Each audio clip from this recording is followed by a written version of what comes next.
नमस्कार मंडळी. बऱ्याच जणांना शेपूची भाजी आवडत नाही किंवा शेपूची भाजी खाल्ल्यानंतर ढेकूर येतात.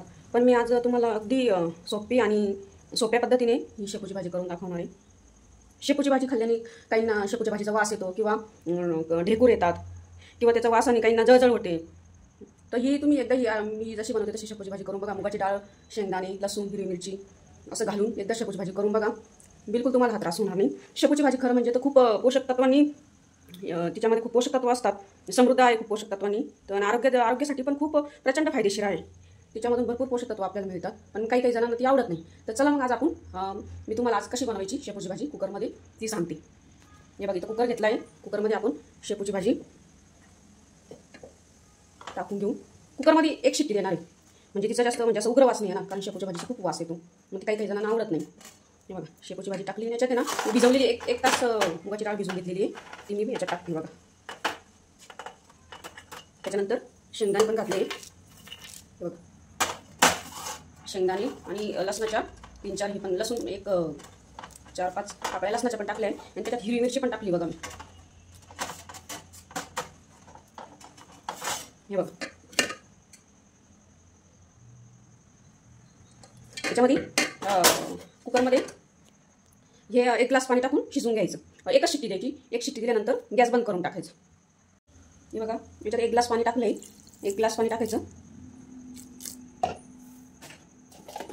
आणि शिजवताना थोडं मीठ पण घालायचं याच्यामध्ये आणि एक शिट्टी द्यायची आणि गॅस बंद करून टाकायचं. हे बघा, याच्यात 1 ग्लास पाणी टाकलं आहे. 1 ग्लास पाणी टाकायचं आणि शिजवताना थोडं मीठ पण घालायचं याच्यामध्ये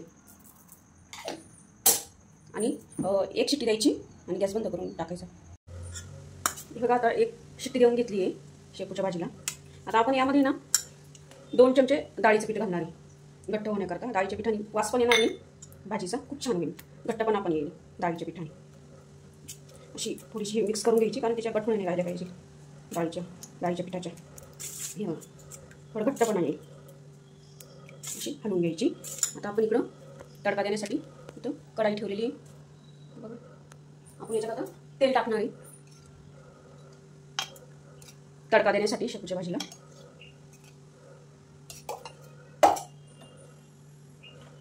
2 वगैरे तेल टाकलेलं आहे, 2 चमचे म्हणा.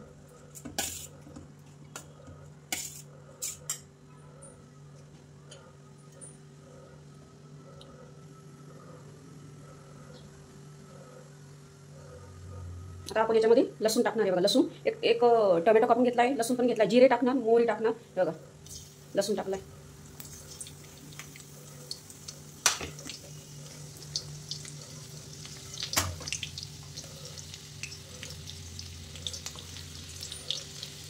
लसूण टाकलाय, त्यानंतर आपण जिरे पण टाकणार.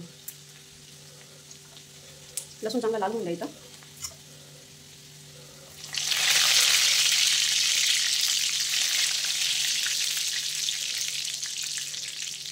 जिरे टाकली, थोडीशी मोहरी टाकली आणि त्याच्यानंतर अर्धा चमचा हळदी पावडर टाकणार. हळदी, थोडी लाल मिरची पण घालणार मी कलर येण्याकरता. त्याच्यानंतर मी टोमॅटो टाकणार आहे. तुम्हाला जर टोमॅटो नसेल आवडत तर नका घालू. कोणी कांदा पण घालतं शेपूच्या भाजीमध्ये, पण शक्यतो शेपूच्या भाजीमध्ये कांदा नाही घालती.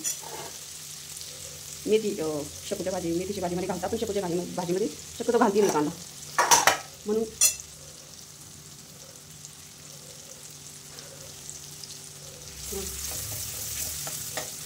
त्यामध्ये परतून घ्यायची.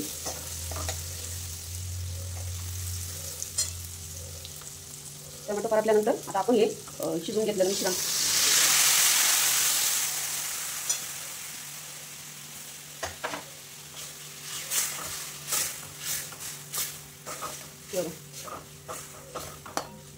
आपण शिजवताना पण मीठ टाकलं होतं आणि आता पण थोडंसं नाही म्हणून जास्त नाही, थोडंसं मीठ घालायचं. हे बघा, थोडी 4-5 मिनटं भाजीला शिजून द्यायची किंवा उकळी आणायची, म्हणजे तिचं थोडं ते बेसन आपण टाकले ना थोडंसं मिक्स होईल. तर तुम्ही नक्की ह्या पद्धतीने बनवून बघा. तुम्हाला सर्वांना ही भाजी नक्कीच आवडेल. अशा पद्धतीने. तर चला, रेसिपी आवडली असेल तर तुम्हाला जर ही भाजी माझी आवडली असेल तर कमेंट करा आणि लाईक आणि सबस्क्राईब नक्की करा. बाय.